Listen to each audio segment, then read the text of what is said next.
Bismillahirrahmanirrahim. Bab umuril iman. Bab tentang perkara-perkara yang mampu menguatkan iman. Saya kembalikan dulu kepada pembahasan di pengantar yang masuk kepada bab ini sebelum saya bacakan nanti tentang pembahasan di bab umuril iman ini, baik ayat Qur'annya ataupun hadis Nabi Muhammad SAW yang dirangkum oleh Imam Al-Bukhari dalam pembahasan ini.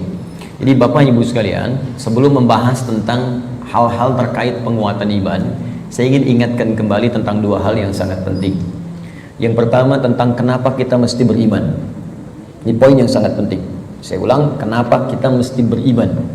Ya, bukan hanya sekedar fitrah dalam kehidupan, tapi nanti ada 5 hal yang langsung Allah janjikan dalam Al-Quran ketika kita benar-benar menanamkan iman dalam diri kita. Jadi kalau kita mampu beriman dengan benar kepada Allah, maka Allah akan berikan 5 keistimewaan yang tidak akan diberikan selain kepada orang-orang beriman, walaupun mereka hidup dalam kehidupan dunia.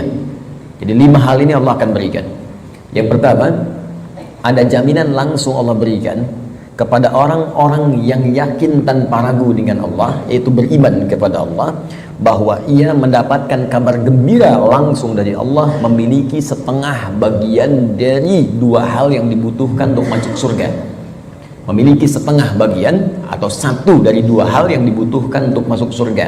Saya sering istilahkan, dia telah mendapatkan dari setengah kunci surga.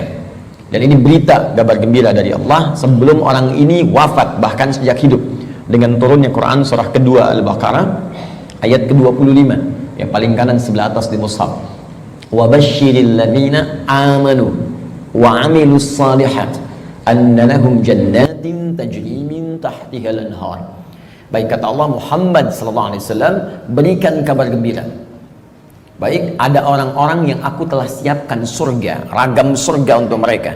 Dia ada jenis-jenis surga, ada surga Firdaus, ada surga Aden, kan? Nanti insya Allah saat kita dengan izin Allah diperkenankan masuk ke dalamnya, kita akan melihat ada di bagian mana di surga kita yang kita banggakan itu, dan yang kita impikan itu.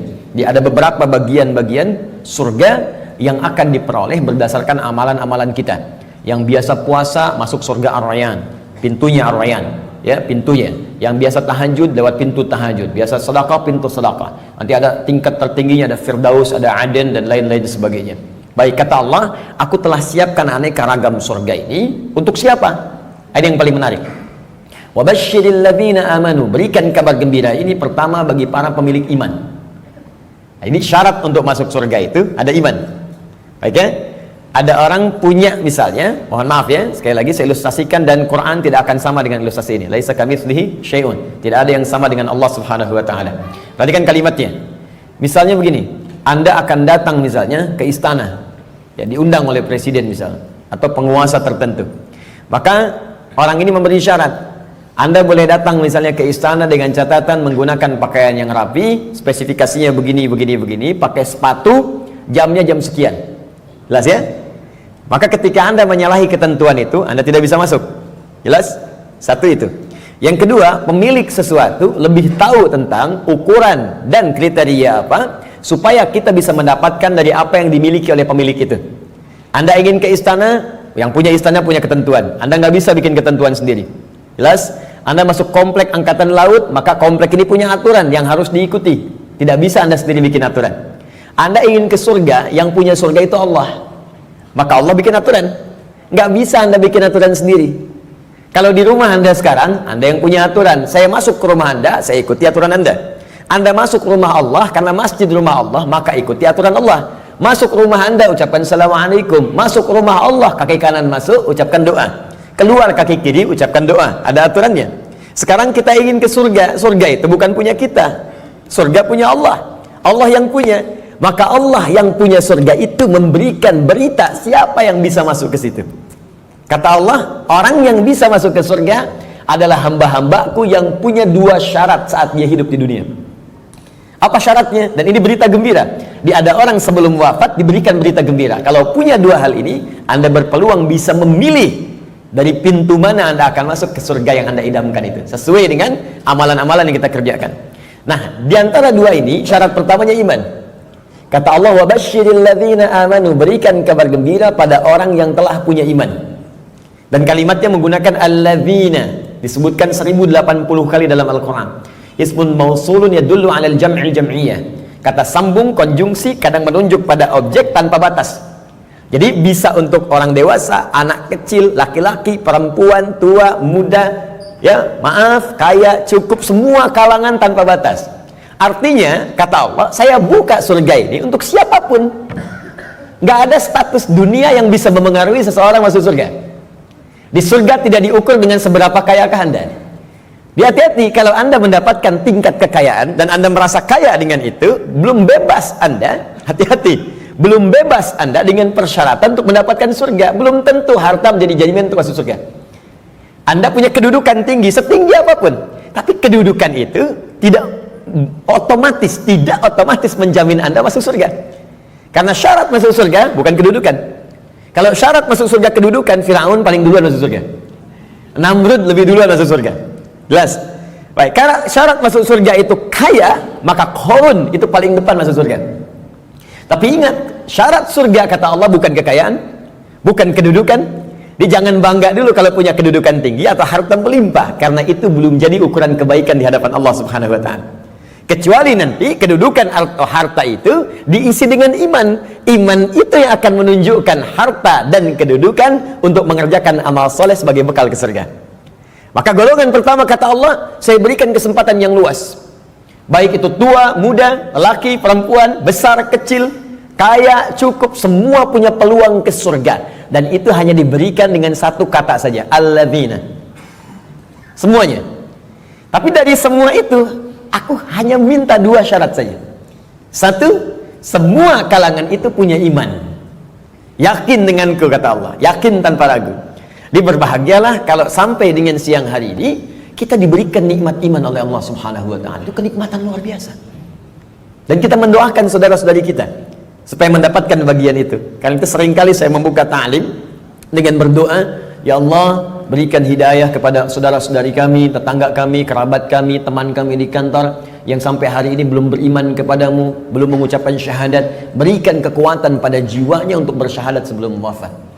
Alhamdulillah, Anda mungkin tetangga Anda nggak semuanya beriman. Ya, ada yang misalnya A, ada yang B, ada yang C. Tahajud malam dalam sujud minta. Ya Allah, Engkau satukan kami di dunia sebagai tetangga dan pertemukan kami kembali di akhirat ya Allah. Jangan pisahkan kami. Berikan ya hidayah. Doa itu yang tidak diketahui oleh orang yang didoakan, mungkin itu yang lebih cepat menghujam pada jiwanya. Kami di ta'lim di Bekasi itu selalu membiasakan meminta kepada Allah. Ya, setiap malam Jumat kita minta, berusaha. Alhamdulillah, hampir setiap pekan ada yang masuk Islam. Kemarin seorang ibu dengan 3 orang anaknya masuk Islam. Begitu selesai ta'lim, datang lagi 1 orang lagi, diantar oleh suaminya, dia masuk Islam lagi. Masya Allah. Jadi alhamdulillah, kita tidak tahu siapa yang mendapatkan hidayah, tapi kita bisa berdoa kepada Allah untuk memohon untuk memberikan hidayah. Satu. Nah, kemudian yang kedua, ya, wa amilus shalihat, iman dan amal saleh.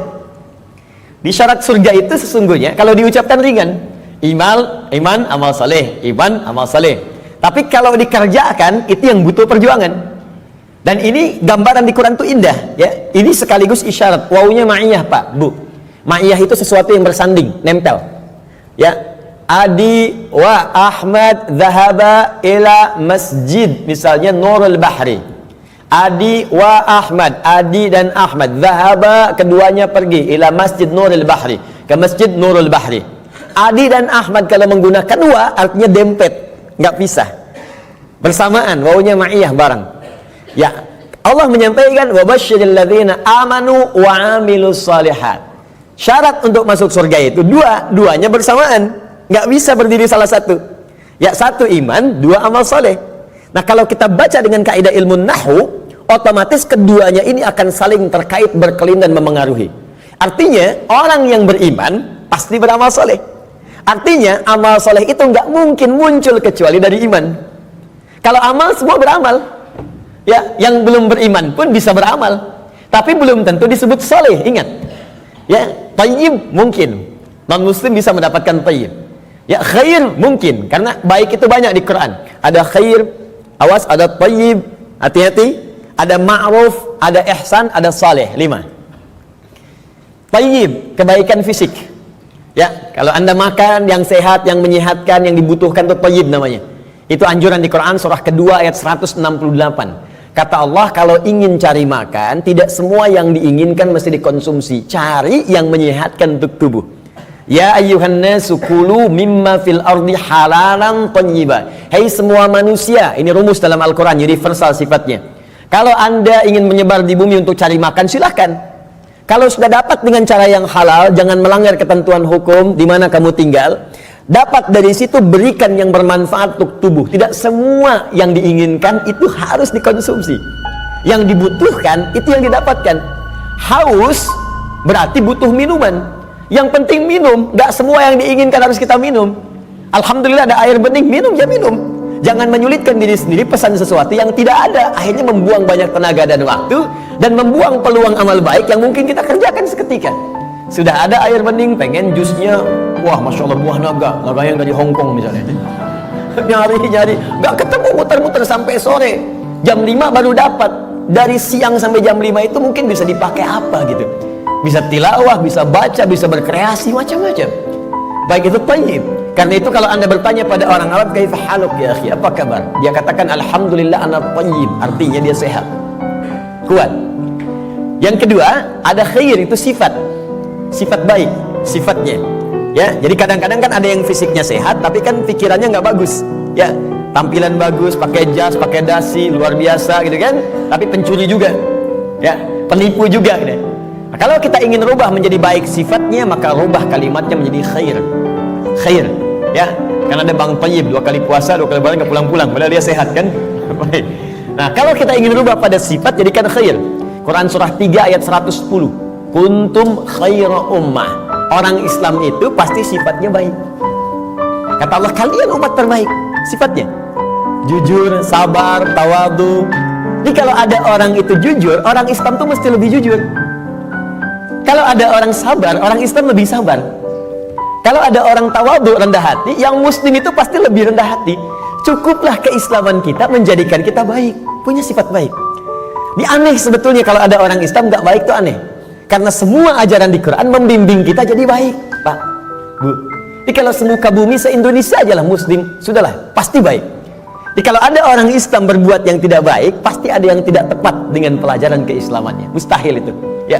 Mustahil ada orang Islam melakukan bom, ya misalnya di tempat-tempat yang tidak dibenarkan, bom bunuh diri, bom ini, bom itu, tembak orang, bunuh orang, tusuk orang, itu mustahil. Ya, Quran sih mengatakan orang yang sengaja merencanakan pembunuhan, apalagi kemudian menyebabkan satu orang beriman meninggal, itu sama dengan pesan kapling di neraka jahanam. Buka Quran surah keempat An-Nisa ayat 92 sampai 93. Wa may yaqtul mu'minan muta'ammida fajaza'uhu jahannam. Maka siapapun yang merencanakan pembunuhan, apalagi pada satu orang korbannya orang beriman, maka balasan yang setimpal untuknya neraka jahanam kalau tidak dia bertobat. Ya, wa ghadiballahu alaihi, Allah murka kepadanya, wa la'anahu, melaknatnya, wa a'adda lahu 'adzaban 'azima, dan dijanjikan di neraka azab yang berlipat lebih daripada orang biasanya, neraka jahanam lagi. Pertanyaan saya, orang beriman mana yang cita-citanya pengen masuk neraka jahanam? Tunjukkan pada saya. Mustahil. Dan bagaimana bisa bertobat kalau saat meledakkan diri itu dia meninggal? Bagaimana bisa tobat? Makanya hati-hati kalau ada ajakan-ajakan tuh lukai orang, tembak orang, bom orang. Saya sering kali sampaikan dulu pertama bom kejadian, mudah-mudahan tidak pernah terjadi lagi di bumi kita Indonesia ini, insyaallah ya. Jalan Tamrin tuh meledak. Saya di Lampung tuh, orang polos sekali bertanya, Ustaz, apakah bom di Jalan Tamrin termasuk jihad? Fisabilillah. Saya bilang, Pak, sependek pengetahuan saya, jihad fisabilillah itu jihad di jalan Allah, bukan di Jalan Tamrin. Hati-hati lah ya. Kita balikan. Jadi satu itu iman ya. Nah, kaidahnya adalah kemudian kembalikan thayyib, khair. Khair itu baru sifat, jujur itu sifat. Kalau sifat kemudian diaktualisasikan dalam bentuk sikap, maka berubah dari khair jadi ma'ruf namanya. Ma'ruf. Jujur itu sifat, disogok tidak menerima, sikap namanya. Jelas? Jujur itu sifat, diajak korupsi menolak, sikap namanya. Sifatnya khair, sikapnya ma'ruf namanya. Jelas? Karena itu khair dengan ma'ruf seringkali disandingkan dalam Al-Quran. Quran surah ketiga Ali Imran ayat 104. Wal takum minkum ummatun yad'una ilal khair wa ya'muruna bil ma'ruf. Hendaklah ada satu komunitas, kata Allah, berhimpun untuk menyebarkan sifat-sifat baik dan saling mengajak pada kebaikan. Bikin komunitas, ingatkan, ayo baca Quran, one day one juz, one day two juz, ya. Ayo bikin komunitas, bangunin tahajud, bikin komunitas ngajak sedekah, bikin komunitas bersih-bersih di jalan, buang sampah. Itu bagian dari iman. Baik ya. Kemudian Bapak Ibu, tapi ingat, untuk ma'ruf ini berbuat baik bukan hanya melekat pada orang Islam saja. Non-muslim pun banyak yang baik. Silahkan cek, ada non-muslim yang suka nyumbang, ya, bantu bangun jalan, bantu fasilitas, ada fasilitas umum, bantu orang-orang lepas dari kemiskinan, bantu orang-orang kasih obat, ada. Baru sampai ma'ruf. Karena itu disebutkan yang keempat, awas, ada sifat kebaikan khusus yang semua kebaikan itu diniatkan hanya karena Allah. Bantu ini karena Allah, kerjakan ini karena Allah, baik juga, cuma niatnya dikerjakan karena Allah. Pahlawan kita berjuang, Pangeran Diponegoro sampai terakhir Kahar Mudzakkir, ya, yang kemudian diberikan gelar pahlawan.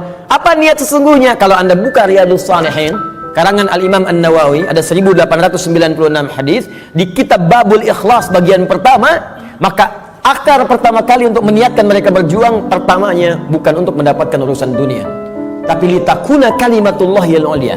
Man qatala litakuna kalimatullahi al-ulya fahuwa fi sabilillah. Niatnya khusus untuk berjihad di jalan Allah Subhanahu wa taala. Berjuang karena Allah, karena Allah, karena Allah. Bantu orang di kemiskinan karena Allah. Bukan karena pekerjaannya, tapi kebaikan itu dikerjakan karena Allah dan merasa diawasi oleh Allah Subhanahu wa taala. Maka yang keempat disebut ihsan namanya. Ihsan.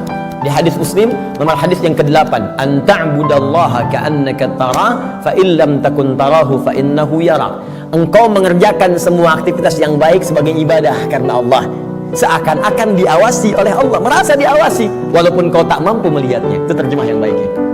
Merasa bekerja karena Allah, makan karena Allah, minum karena Allah, berbuat baik karena Allah, ihsan namanya. Orangnya disebut muhsin. Kalau empat ini dikumpulkan, badan sehat, sifat baik, sikap mulia, dikerjakan karena Allah, thayyib, khair, ma'ruf, ihsan. Empat ini kalau digabungkan menjadi sholih namanya. Sholih. Maka setiap orang tua meminta kepada Allah supaya anaknya jadi saleh. Ibu bermohon, ya Allah, jadikan si anak soleh. Kata bapaknya, namanya kan Hasan. Bukan pak, sifatnya saleh. Semua orang tua, saya belum pernah dengar ada orang tua minta, ya Allah jadikan si anak yang thayyib, khair. Tidak, saleh, sudah fitrah. Dan itu sudah dimohonkan sejak anak dalam kandungan, kata Allah, sudah fitrah. Itu ada di Quran surah ke-7 ayat 189. Falamma taghasyaha hamalat hamlan khafifa famarrat bi. Falamma athqalat da'awallaha rabbahuma la in ataitana sholiha lanakunanna minasyakirin. Ketika suami istri berhubungan sampai kemudian istrinya mengandung, kandungan ringan sampai dengan berat, tatkala kandungan semakin berat menjelang ke persalinan, kedua orang itu, suami dan istri, mulai berdoa kepada Allah. Fitrahnya sudah minta, ya Allah, mohon jadikan anak saya nanti saat lahir jadi anak yang saleh. Dengan itu ya Allah kami bersyukur dan akan mengganti semua sakit yang dirasakan oleh istri saya yang sedang mengandung ini. Saleh. Nah, apa yang menyebabkan seseorang soleh? Terkumpul empat ini, kata Allah, kalau iman ada dalam dirinya, maka semua pekerjaan dia akan dituntun menjadi soleh. Pekerjaan disebut amal, disatukan dengan soleh menjadi amal soleh. Di iman seseorang itu otomatis akan menuntun seseorang berbuat amal soleh. Jadi kalau ada orang punya iman gak beramal soleh, dipertanyakan bagaimana kualitas iman dalam dirinya, dipertanyakan. Karena otomatis Pak, Bu, kalau ada iman, kata Allah, itu otomatis membimbing dia, mengantarkan pada amal saleh. Makanya orang punya iman itu sering diingatkan ketika akan berbuat amal yang salah. Gak percaya silahkan Pak, keluar dari sini, coba Bapak iseng-iseng pakai sendal orang lain. Ya, jangan diteruskan, iseng aja, misalnya kan, injak gitu kan. Itu pasti hatinya akan berkata, itu bukan punya kamu. Itu imannya mengingatkan. Kalau iman semakin tinggi, Anda keluar dari masjid aja, kaki kanan keluar, ditarik lagi tuh. Anda akan tarik, karena yang keluar itu kiri, masuk kanan. Ke toilet, masuk kiri, keluar kanan. Tuh. Ya, itu semakin tinggi iman, maka iman itu akan mendorong Anda berbuat amal saleh dari ujung kepala sampai ujung kaki. Makanya saya sering katakan, di dalam Al-Quran, jika kita sudah punya iman, maka semua fungsi tubuh kita akan disebutkan imannya dulu sebelum menyebutkan fungsinya. Mata untuk melihat, sebelum melihat imannya dulu. Turun Quran surah 24 ayat 30 itu laki-laki. 31 untuk perempuan. Qul lil mu'minina yaghuddu min absarihim. Untuk perempuan, wa qul lil mu'minati yaghuddna min absarihinna. Katakan pada pria-pria yang sudah punya iman, imannya dulu. Dan katakan pada perempuan-perempuan yang sudah punya iman, matanya hanya boleh dipakai melihat yang baik-baik saja. Kalau yang dilihat tak baik, maka imannya akan membimbing mata untuk memalingkan ke arah yang lebih baik. Memalingkan pandangan ke arah yang lebih baik disebut dengan ghaddul basar namanya. Anda menatap begini, Masya Allah, tapi yang ditatap istri orang. Maka iman berkata jangan teruskan, palingkan. Ya, proyek yang tidak baik gak akan dilihat. Ya, barang yang bukan milik Anda gak akan dilihat. Palingkan. Gambar-gambar yang tak seronok, palingkan. Jelas ya? Itu iman. Silahkan cek semua fungsi tubuh kita. Itu umumnya sebelum disebutkan imannya dulu. Lisan, Quran surah 49 ayat 11. Itu sebelum disebutkan fungsi lisan, iman dulu. Ya ayyuhalladzina amanu la yaskhar qaumin qaum. Ayat 12-nya, ya ayyuhalladzina amanu la yaghtab ba'dukum ba'dha. Pokoknya setiap tubuh ini mau bergerak, iman dulu. Ingin memberikan isyarat agar iman itu memiliki fungsinya untuk mengerjakan amal soleh. Kenapa diminta beramal soleh? Supaya masuk surga, itu Pak. Dan supaya kita nggak capek, diberikan setengahnya oleh Allah, tinggal setengah lagi. Jadi sebetulnya Allah itu ingin hambanya itu masuk. Cuman karena hikmah kehidupan menjadikan kita mesti berikhtiar, saking baiknya Allah dikasih setengah. Ayo setengah diambil. Bahkan setengah ini diberikan dalam kandungan. Cuman sayang, fa'abawahu yuhawidani au yunasrani au yumajjisani. Lahirnya kan fitrah, ada iman dalam dirinya, makanya dia mencari Tuhan. Cuman sayang, lingkungan yang merubah dia menjauh dari Allah. Ada yang pengaruh ini, ada yang pengaruh itu, lingkungan, karena TV, karena tinggal di tempat tertentu, karena pasangan. Ya, Masya Allah, tega meninggalkan cinta Allah hanya untuk cinta dunia. Tega meninggalkan cinta Allah hanya untuk cinta manusia. Padahal manusia itu mati, Allah selalu hidup. Ya, bayangkan. Ya, mencintai sesuatu yang gak ada itu kan semu sifatnya. Anda mencintai barang, barangnya rusak. Ketika barangnya rusak, bagaimana cintanya bisa bertahan? Cinta manusia tidak abadi. Kalau ingin abadi, bawa dia sampai mendapatkan ridha Allah, sampai ke surga, baru abadi. Tapi kalau Anda mengeluarkan diri Anda dari surga, bagaimana bisa abadi? Ya, aku mencintaimu dengan syarat engkau pindah agama. Begitu pindah, meninggal. Cinta nggak dapat, surga cuma mimpi. Ya Pak, jelas ya? Baik, jadi teman-teman sekalian, bagian pertama, ketika Allah meminta kita beriman, sesungguhnya dengan iman itu Allah ingin memberikan garansi kepada kita bahwa Anda hamba yang terlindungi, dengan izin Allah bisa mendapatkan surga jika iman itu kita gunakan untuk menenun amal saleh. Jelas? Kalau amal saja tidak ada iman, maka tidak menjadi saleh. Maka orang yang belum beriman beramal baik, amalnya tidak disebut amal saleh, amal saja, amal khair. Gak pernah disebut saleh dalam istilah Al-Quran. Jelas ya? Nanti ketika dia berbuat baik dibalas di dunia. Cuman karena kaidah surga itu ada iman, dan iman itu nggak ada, maka di akhirat tidak diberikan balasannya. Keadilan Allah menjadikan balasan itu diberikan di dunia. Karena investasi amalan itu bukan untuk akhirat, dunia. Karena niatnya dunia, dikasih dunia. Kalau untuk akhirat, diberikan juga akhirat bagiannya. Turunlah Quran surah ke-25 ayat 23. Nanti kalau ada non-muslim bertanya, di mana keadilan Allah Tuhanmu itu? Jadi kalau ada orang nggak beriman berbuat baik, nggak masuk surga. Tapi ada orang beriman salah juga, berpeluang masuk surga. Maka jawab kepada beliau, ya, kaidah surga itu kaidahnya syarat iman yang pertama kali, ya, bukan syarat dunia. Maka ingin masuk surga ada persyaratan. Anda masuk kampus ada persyaratan, masuk surga pun ada persyaratan. Anda lulus di satu hal tapi nggak lulus di yang lainnya, nggak bisa masuk kampus. Anda lulus satu hal nggak lulus yang lainnya, ya sulit masuk surga. Karena syarat surga beda dengan kampus. Syarat surga yang pertama itu adalah iman. Tapi saking adilnya Allah, kebaikan dia di dunia dibalas oleh Allah dengan cepat saat dia hidup di dunia. Maka turun ayat, wa qadimna ila ma'amilu min amalin faja'alnahu haba'an manthura. Jika ada orang belum beriman berbuat baik, kata Allah, saya akan cepat balas kebaikannya saat di dunia. Cuman karena amalan itu bukan amalan surga, maka saat ke akhirat nanti itu hanya akan jadi debu yang berterbangan, yang hanya dia tatap saja. Jelas sampai sini? Dan ini ayat turun karena pertanyaan Sayyidah Aisyah radhiyallahu taala anha kepada Nabi, ya Rasulullah, si fulan orang baik, suka berbagi, cuman nggak beriman sampai saat ini, bagaimana statusnya? Turunlah kemudian ayat ini. Jelas? Jadi kalau ada yang bertanya lagi sekarang, katakan Anda terlambat Pak. 15 abad yang lalu sudah ada pertanyaan Sayyidah Aisyah tentang itu. Turun ayat begini, sampaikan dengan sebaik-baiknya dengan cara yang paling lembut. Jelas? Satu, kenapa kita beriman? Pertama, karena ada kasih Allah pada orang beriman untuk menempatkan di tempat terbaik saat dia pulang kepada Allah Subhanahu wa taala. Dua, saya agak cepat. Orang beriman dijanjikan oleh Allah akan memiliki ketenangan dalam hatinya. Secara singkat, orang beriman itu Allah akan berikan ketenangan pada jiwanya. Tenang gitu, damai hidupnya. Jaminan yang ada di Quran surah ke-48 ayat yang keempat. Walladzi anzalas sakinata fi qulubil mu'minin liyazdadu imanan ma'a imanihim. Dialah Allah yang akan menanamkan ketenangan pada jiwa orang-orang beriman supaya dia yakin dengan keimanannya. Nikmat juga beriman, jadi tambah lagi imannya, tambah lagi imannya. Ini kata Allah, orang beriman itu pasti tenang. Dan ketenangan itu mahal Bu, sulit dicarinya. Ibu silahkan cari harta dengan suami sekaya apapun, sulit membeli ketenangan itu nggak ada. Ada toko yang jual ketenangan? Nggak ada. Dan mahal. Kalau nggak percaya begini Bu ya, saya berikan pilihan, tapi ibu bapak jangan pilih yang ketiga ya, terutama ibu. Ya, jangan pilih yang ketiga.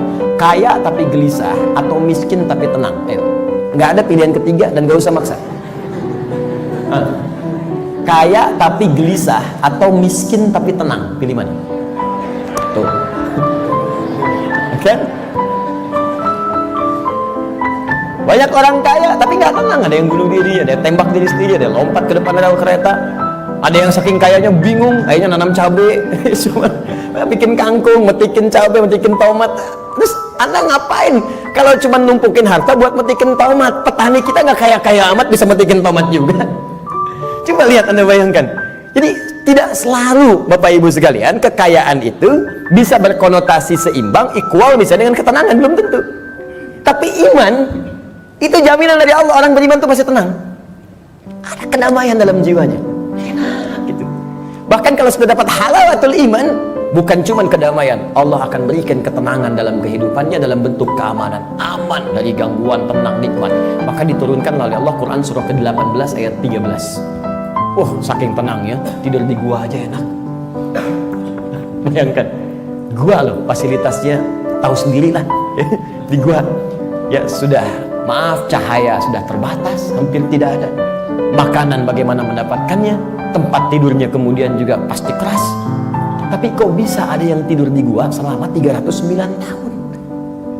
Saking enaknya tidur, gak ada yang ganggu Pak. Bu, nikmat.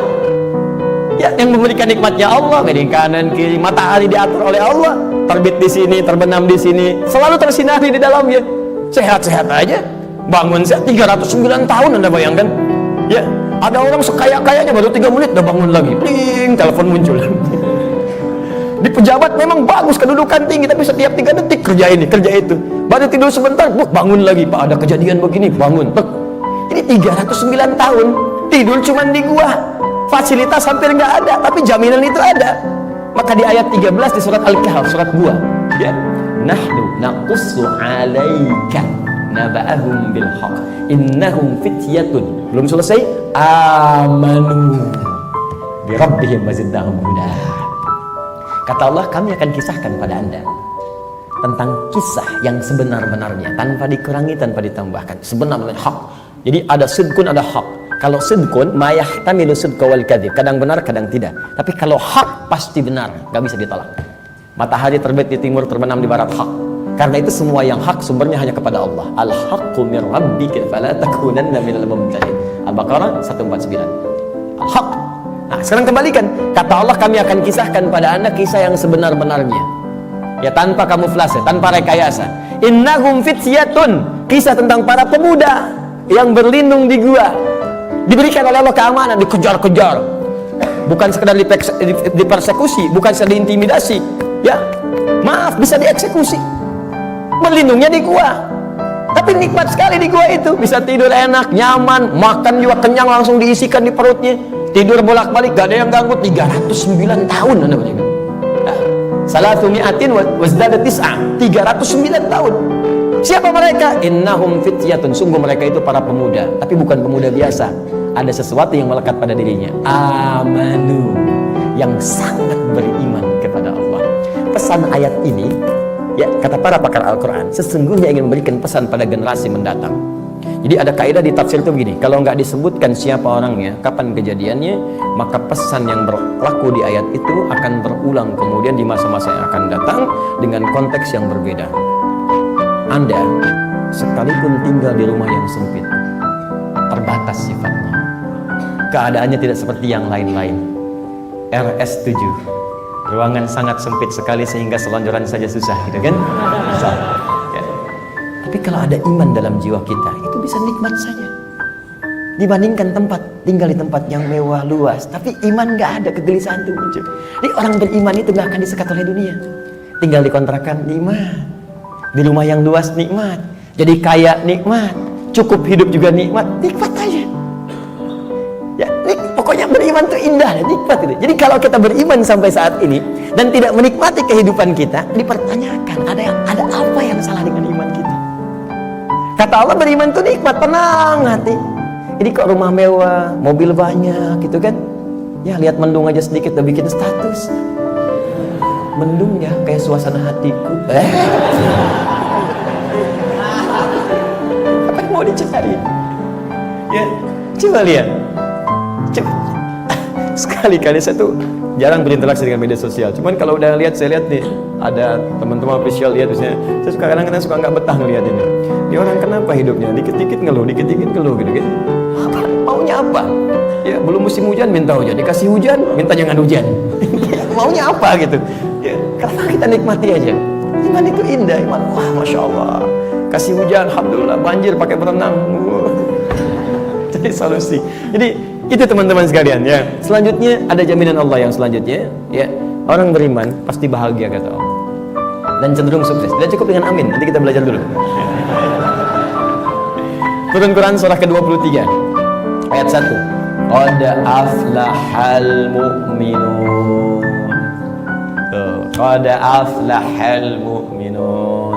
Orang beriman itu dijamin oleh Allah. Saya artikan dijamin karena kalimatnya menggunakan qad, harfu tahqiq, huruf jaminan. Qad, harfu tahqiq, huruf jaminan. Qad aflahal mu'minun. Orang beriman pasti menggenggam kebahagiaan dan kesuksesan. Aflah itu dari kata falah. Kalau di bahasa Inggris, di kamus bahasa Inggris itu diartikan success and happiness. Sukses dan bahagia. Ya, digenggam. Kalau digenggam menjadi aflah namanya, aflah. Kata Allah, orang beriman itu pasti menggenggam kesuksesan dan kebahagiaan. Pasti tergenggam dalam diri. Cukuplah dengan beriman akan bahagia. Cukup dengan beriman sukses dalam pekerjaan yang kita kemudian lakukan. Walaupun barangkali level kesuksesan itu dalam pandangan orang bisa beda-beda. Bagi si A, manajer itu bagian kesuksesan hidupnya. Yang lain levelnya direktur, yang lain komisaris. Pokoknya levelnya bisa berbeda, tapi sukses. Silahkan cek semua sahabat Nabi, di semua bidangnya sukses dan bahagia. Ali bin Abi Thalib dengan pengajar, cita-citanya menjadi pengajar dan menikmati itu, walaupun secara kekayaannya, ya sifat materinya mungkin terbatas, tapi beliau merasakan kebahagiaan dan merasakan kesuksesan dengan itu. Abdurrahman bin Auf kaya luar biasa, sampai kapaknya terbuat dari emas. Abdurrahman bin Auf dan menikmati itu dan bahagia juga, bahkan terjamin surga. Ada di lisan Nabi. Utsman demikian, Abu Bakar demikian. Anda bayangkan, dari yang pengusaha, diplomat, birokrat, pengajar, dosen, ada semua, perawat, ada semua levelnya. Dan bahagia beriman, padahal sebelumnya jahiliyah. Bayangkan, perusak, kriminal, macam-macam. Tiba-tiba turun iman, diambil iman itu dengan bimbingan Al-Quran dan petunjuk Nabi lewat sunnahnya, dipraktekkan itu dan bahagia hidupnya. Coba cek. Ini sebetulnya yang bahagia itu ungkapannya sederhana. Bahagia itu sederhana ketika iman tertanam dalam jiwa. Kalau dunia relatif, bahagia itu sederhana, cukup dengan secangkir kopi. Bagi tukang kopi, tukang teh tidak, ya kan? Bagi yang minum teh, yang minum kopi tidak. Nah, jadi teman-teman sekalian, iman. Nah, sekarang maksud saya begini, kita ingin evaluasi.